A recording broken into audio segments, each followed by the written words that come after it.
قارون کا خزانہ۔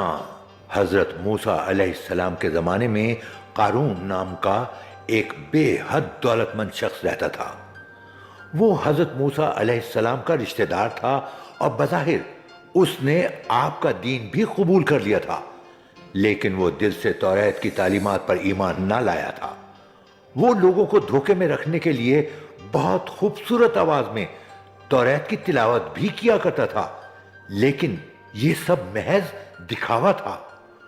وہ دل سے اللہ کے احکامات کو تسلیم نہیں کرتا تھا۔ قارون کو فرعون کے دربار میں بھی اہم مقام حاصل تھا۔ فرعون نے اسے اپنا مالیاتی مشیر مقرر کر رکھا تھا۔ اس قدر عزت اور اہمیت ملنے کے بعد قارون بہت مغرور اور لالچی ہو گیا تھا۔ اس کا تکبر اس حد تک پہنچ گیا تھا کہ وہ کھلم کھلا شرک میں مبتلا ہو گیا تھا۔ قارون فصلوں کو پیشگی سستا خرید لیتا اور بعد میں مہنگے داموں فروخت کرتا۔ یوں اس نے ذخیرہ اندوزی کی بنیاد رکھی۔ وہ کاروباری معاملات میں بھی دھوکے اور بے ایمانی سے کام لیتا، سود کھاتا اور جتنا ہو سکتا تھا غریبوں پر ظلم کرتا۔ اسی قسم کے کاموں سے اس نے بہت زیادہ دولت اکٹھی کر لی تھی۔ ایک وقت ایسا بھی آیا کہ اس کی دولت کا حساب کرنا ممکن نہ رہا۔ یوں وہ زمین پر موجود سب سے امیر انسان بن گیا۔ اس کے خزانے اس قدر تھے کہ ان کی کنجیاں اونٹوں پر لاد کر ایک سے دوسری جگہ لے جائی جاتی۔ قارون نے اپنی دولت سے بہت عمدہ محل بھی بنا رکھا تھا۔ اس نے اپنے محل کے در و دیوار کو سونے اور مختلف قسم کے جواہرات سے مزین کیا، حتیٰ کہ اپنے گھوڑوں اور اونٹوں کو بھی سونے، چاندی اور جواہرات سے سجایا۔ اسے اپنی دولت کی بے جا نمائش کا بہت شوق تھا۔ مال و دولت کے ساتھ ساتھ قارون کے پاس سینکڑوں غلام اور کنیزیں بھی تھیں۔ وہ ان کے ساتھ بے حد برا سلوک کرتا اور انہیں مجبور کرتا کہ اس کے سامنے زمین پر گر پڑیں اور اس کے پاؤں کو بوسہ دیں۔ قارون کے پاس یہ شیطانی کرتوت دیکھ کر بعض عقل مند اسے نصیحت کرتے ہوئے کہتے، اے قارون، یہ عالیشان محل اور یہ سب دولت کس لیے ذخیرہ کر رہے ہو؟ کیوں لوگوں پر اتنے ظلم ڈھاتے ہو؟ اللہ تعالیٰ کو کیا جواب دو گے؟ لوگوں کا حق کیوں پامال کرتے ہو؟ غریبوں اور ناداروں کی مدد کیوں نہیں کرتے؟ قارون غرور و تکبر میں جواب دیتا کہ کسی کو بھی مجھے نصیحت کرنے کا حق نہیں پہنچتا۔ میری مرضی کہ میں اپنی دولت کیسے اور کہاں خرچ کرتا ہوں، یہ سب میری دن رات کی محنت کا ثمر ہے۔ ایک دن قارون نے بہت عمدہ لباس پہنا اور قیمتی ساز و سامان سے آراستہ گھوڑے پر سوار ہو کر اپنے عالی شان محل سے باہر نکلا۔ نوکروں کی فوج اس کے ساتھ تھی۔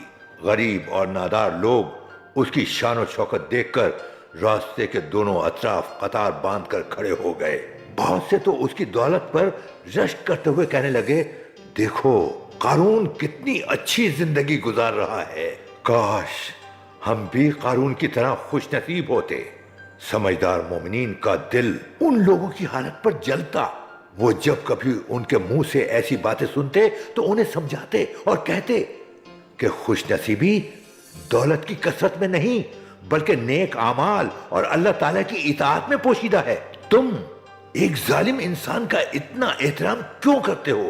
وہ احترام کے لائق نہیں۔ اس نے یہ ساری دولت ذخیرہ اندوزی اور بے انصافی سے کمائی ہے، اس لیے وہ احترام اور عزت کے لائق نہیں ہے۔ ایک دن اللہ تعالیٰ کی طرف سے حضرت موسیٰ علیہ السلام کو حکم ہوا کہ دولت مندوں سے کہو کہ وہ زکوٰۃ دیں۔ حضرت موسیٰ علیہ السلام نے اللہ کا حکم دولت مندوں کو سنایا اور قارون کو بھی حکم دیا کہ دوسروں کی طرح اپنے مال کی زکوٰۃ دے۔ اللہ کا یہ حکم سن کر قارون بہت ناراض ہوا اور سخت لہجے میں کہنے لگا کہ زکوٰۃ کیا ہے؟ میں کیوں اپنی دولت مفت میں دوسروں کو دوں؟ وہ بھی جائیں میری طرح کام اور محنت کریں تاکہ دولت کما کر میری طرح امیر ہو جائیں۔ حضرت موسیٰ علیہ السلام نے اسے سمجھاتے ہوئے فرمایا، زکوٰۃ کا یہ مطلب نہیں کہ اپنی ساری دولت غریبوں میں بانٹ دو، بلکہ اپنی دولت کا ایک چھوٹا سا حصہ غریبوں اور ناداروں کو دے دو تاکہ وہ بھی آسانی سے زندگی گزار سکیں۔ قارون پر حضرت موسیٰ علیہ السلام کی نصیحت کا کوئی اثر نہ ہوا۔ اس کے ساتھ ساتھ وہ حضرت موسیٰ علیہ السلام کے ساتھ دشمنی پر اتر آیا، یہاں تک کہ ان کی ذات پر جھوٹے الزام بھی لگانے لگا۔ حضرت موسیٰ علیہ السلام قارون کی گستاخی اور سخت دلی سے بہت ناراض ہوئے۔ آپ کے دل سے بے اختیار قارون کے لیے بد دعا نکلی۔ اللہ تعالیٰ کے حکم سے زمین لرزی اور ایک شدید زلزلہ آیا، اور لوگوں کے دیکھتے ہی دیکھتے قارون کو اس کے محل اور تمام خزانوں سمیت زمین نگل گئی۔ یوں اس حریص کے ظلم کا خاتمہ ہو گیا۔ یوں قارون خالی ہاتھ آخرت کی طرف روانہ ہوا تاکہ وہ اپنے برے کاموں کی سزا کو دیکھے اور اسے عذاب دیا جائے کہ آخرت کا عذاب سخت اور دائمی ہے۔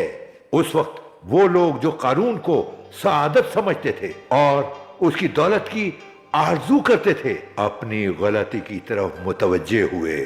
انہوں نے سچے دل سے توبہ کی، کہا کہ اللہ اور اس کے رسول کا حکم نہ ماننے کا کتنا برا انجام ہے۔ بحیثیت مسلمان ہمارا فرض ہے کہ اپنے پیارے نبی آخر الزمان حضرت محمد صلی اللہ علیہ وآلہ وسلم کی تعلیمات پر عمل کریں اور اللہ تعالیٰ کے احکامات کی سچے دل سے پیروی کریں۔ اللہ تعالیٰ ہمیں نیک راہ پر چلنے اور غریبوں کی مدد کرنے کی توفیق عطا فرمائے، آمین۔ قارون کا قصہ قرآن پاک میں سورۃ القصص، سورۃ المومن، سورۃ العنکبوت اور سورۃ الطارق میں بیان ہوا ہے۔